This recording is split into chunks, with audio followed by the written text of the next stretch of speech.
नमस्ते, मैं डॉक्टर विजय कुमार माने, MD homeopathy, CEO modern homeopathy. Aplastic anaemia, इसके बारे में हम बात करेंगे। जो हमारी एनीमिया की सीरीज चल रही है उसमें अप्लास्टिक एनीमिया भी एक एनीमिया का टाइप है। तो ये क्या है, उसके लिए डायग्नोस कैसा कर सकते हैं और ट्रीटमेंट क्या है उसके बारे में बात करेंगे। तो अप्लास्टिक एनीमिया एक खून की बीमारी है, उसमें खून बनना कम हो जाता है। तो खून बनना कब हो जाता है और उसके कारण क्या है और ट्रीटमेंट क्या है, डायग्नोसिस कैसा करते हैं उसके बारे में बात करेंगे। तो अप्लास्टिक एनीमिया में बहुत से लोगों में खून बनना कम हो जाता है, कि उसका कारण क्या है वो पहले देखेंगे। तो अप्लास्टिक एनीमिया के लोगों में जो लोग रेडिएशन से फेस करते हैं, जिनको समझो कैंसर की वजह से रेडिएशन होता है या कीमोथेरेपी होती है, या जो लोग ज़्यादा पेन किलर खाते हैं, non steroidal anti inflammatory drugs वो बहुत साल लेते हैं, ऐसे लोगों में या कुछ लोगों में प्राकृतिक कारणों की वजह से भी अप्लास्टिक एनीमिया दिखता है। वैसे कंपैरेटिवली रियर कंडीशन है, लेकिन अभी इसके पेशेंट मतलब ज़रा ज़्यादा पैमाने पे दिख रहे हैं। तो इसका डायग्नोसिस कैसे करते हैं उसके बारे में बात करेंगे। तो डायग्नोसिस करने के लिए जो रेगुलर खून की टेस्ट होती है सीबीसी, वही पहले की जाती है। उसके बाद अगर ज़रूरत पड़े तो बोन मैरो एस्पिरेशन या बोन मैरो बायोप्सी की जाती है। तो उसमें उसका डायग्नोसिस अप्लास्टिक एनीमिया का डायग्नोसिस हो जाता है।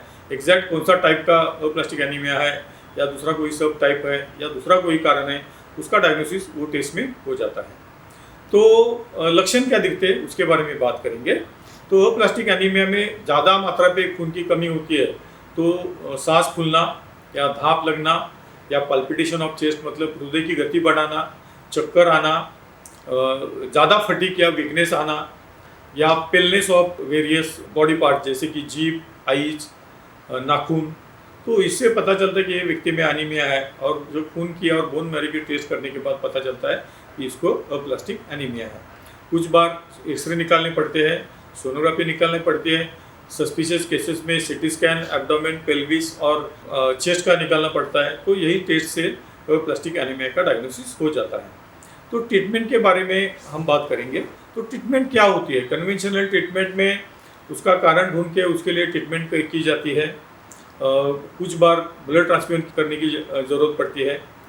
होम्योपैथी के ट्रीटमेंट में अप्लास्टिक एनीमिया का डायग्नोसिस होता है तो प्योरली होम्योपैथिक वे से, मॉडर्न होम्योपैथी को पिछले 27 साल का एक्सपीरियंस है उसमें।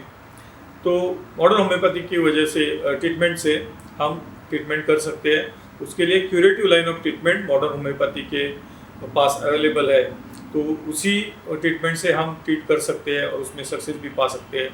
तो जो लोगों को अप्लास्टिक एनीमिया है तो ऐसे लोग हमारे पास संपर्क कर सकते हैं। जो लोग कन्वेंशनल ट्रीटमेंट से रिजल्ट नहीं पा रहे हैं या दूसरे कोई ट्रीटमेंट से रिजल्ट नहीं पा रहे हैं, ऐसे लोग भी हमारे पास, ये अपना 27 साल का मॉडर्न होम्योपैथी का रिसर्च है और एक्सलेंट रिजल्ट्स है, अपना मल्टी स्पेशलिटी क्लिनिक्स है। हम बहुत से बीमारियों पर ट्रीटमेंट करते हैं, आप सबको पता है। तो हम अप्लास्टिक एनीमिया को भी ट्रीट कर सकते हैं। हम अप्लास्टिक एनीमिया के ट्रीटमेंट के बारे में बात कर रहे थे।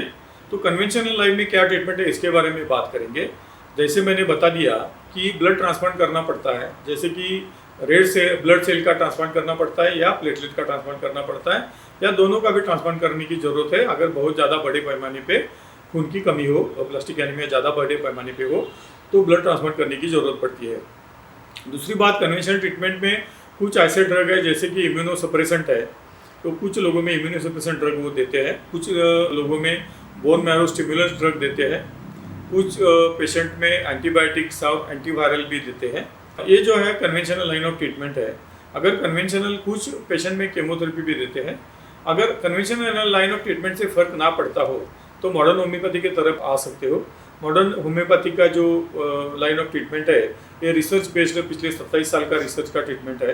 तो उसमें वो इसको बोलते हैं curative line of treatment.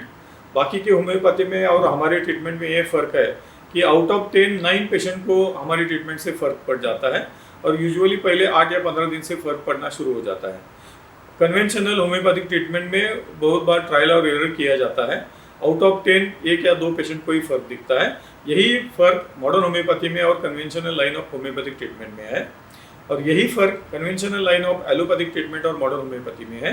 Modern homeopathy में करीबन हर एक पेशेंट के कंडीशन में और बीमारी में फ़र्क दिख जाता है।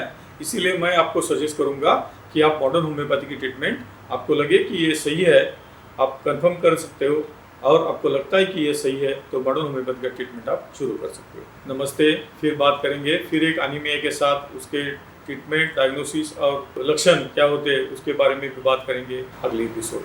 धन्यवाद।